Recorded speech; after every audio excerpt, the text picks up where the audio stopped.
Indonesia, selalu Nusantara dari Sabang sampai Merauke, dari Minang sampai Pulau Rote. Mantala iman kita, mantala kasih kita, mantala pengharapan kita tentunya dalam hidup Tuhan dan hidup selamat ini. Jangan katakan bahwa bukan Tuhan, jangan katakan pula bahwa dia bukan hidup selamat, dia adalah Tuhan dari hidup selamat.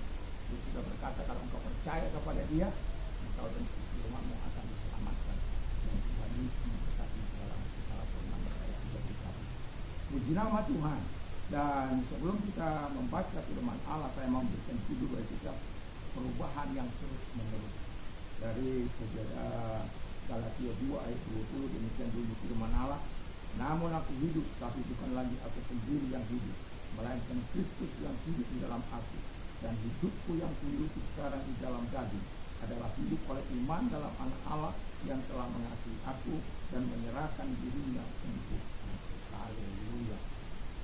Jadi pertanyaan saya adalah, apakah bukti-bukti orang yang mengalami perubahan yang terus menerus?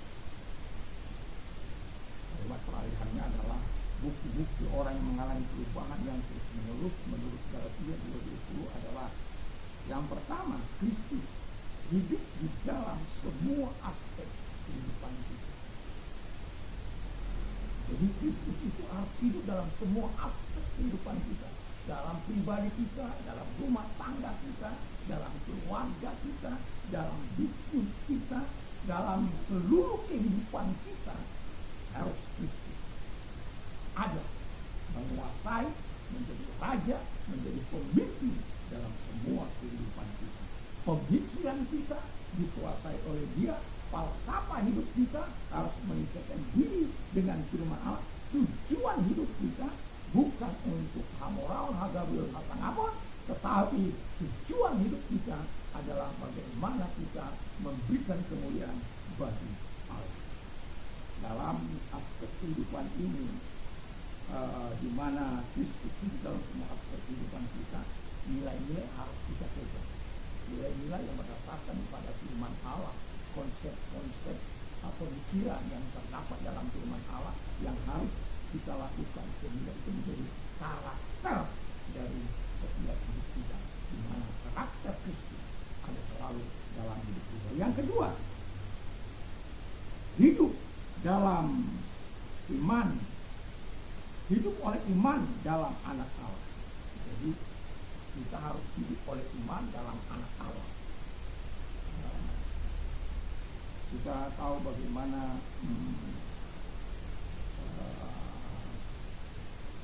Paulus pernah mengatakan bahwa iman kita itu harus bergantung kepada Yesus, bukan kepada yang lain, bukan kepada harta, anak, kekayaan dan lain sebagainya, tapi harus kepada Kristus. Dan hidup oleh iman dalam Anak Allah itu berarti kita hidup mengenal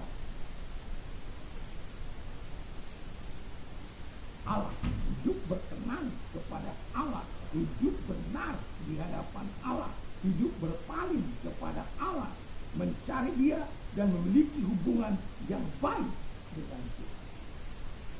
Dan penting bagi kita untuk terus mengalami perubahan yang terus menerus secara progresif, di mana iman itu mengerjakan ketika Roh Kudus mengerjakan dalam hidup kita, Roh Kudus berdiam dalam hati kita.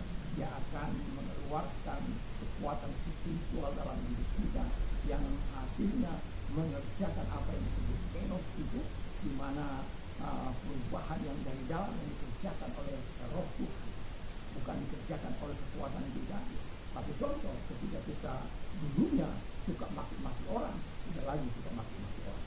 Yang dulunya kita suka berbohong, tidak lagi suka berbohong. Itu ada perubahan yang dari jalan yang dikerjakan oleh Roh Kudus.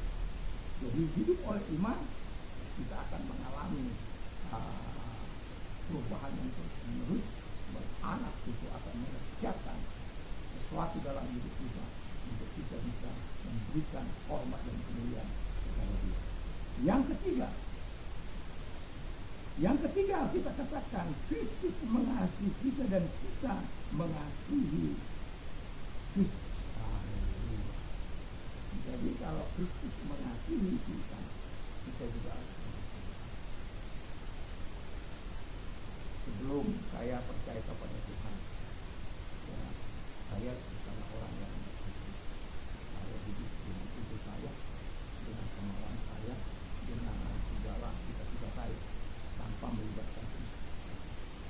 Tapi ketika saya mengenal Kristus secara pribadi, ternyata apa yang saya lakukan itu sangat bertolak belakang dengan firman Tuhan. Maka saya bertobat dan menyerahkan diri kepada Tuhan. Tapi contoh lagi yang saya katakan, ada seorang preman di Malang, ya dari non, kan satu kali dia bertobat setelah dia mencuri dari masuk dalam hati ini, dia sangat setia dan sangat cinta pada Tuhan.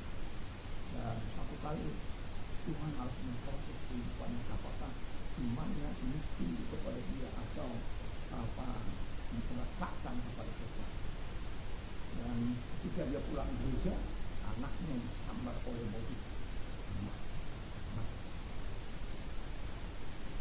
Semua orang berteriak, semua orang menangis, dan termasuk dia sebagai seorang ayah dan istrinya, seorang ibu, anak. Lalu dia berkata, setelah itu dia peluk anaknya, dia tidak bernyawa lagi. Lalu dia datang kepada Tuhan. Aku mengampuni engkau. Aku mengampuni hidup. Ini bukan sebuah perkataan yang main-main. Aku mengampuni engkau seperti Kristus mengampuni aku. Begitu. Aku tidak akan menyentuh, karena Kristus juga tidak menyentuhkan. Ini betul-betul pengalaman di mana Kristus mengasihi dia dan dia mengasihi. Seharusnya kita juga sebagai orang-orang percaya Tuhan sudah mengasihi kita. Kita juga harus mengasihi melalui perbuatan-perbuatan nyata di dalam kehidupan kita sebagai orang yang percaya. Dan sekalipun sulit, ya mau saya katakan sekalipun sulit tampaknya setelah hidup dalam pertobatan yang terus sehingga kita dapat mengerjakan apa yang menjadi kehendak Allah di dalam kehidupan kita ini. Seperti preman itu, walaupun secara manusia itu sangat sulit, tetapi dia mengambil keputusan untuk mengasihi sang pelanggan tanpa menuntut apa-apa kepada kita. Dan akhirnya itu membuat banyak orang kita yang menyaksikan betul-betul orang ini wah berbeda dari sebelumnya. Dari dulu seorang preman yang ditakuti, yang sering melakukan kejahatan, sekarang dia mengalami pertobatan dalam hidup karena Kristus mengubah hidup. Mari perubahan yang terus dikerjakan oleh kekuatan manusia, perubahan yang terus hanya dikerjakan oleh Bapa, Anak, dan Roh Kudus. Karena kita mencintai firman-Nya, mencintai Bapa, Anak, dan Roh Kudus. Terima kasih Tuhan, kami bersyukur biarlah kami terus mengalami perubahan yang terus dalam kehidupan. Dan kami juga berdoa kepada mereka yang sudah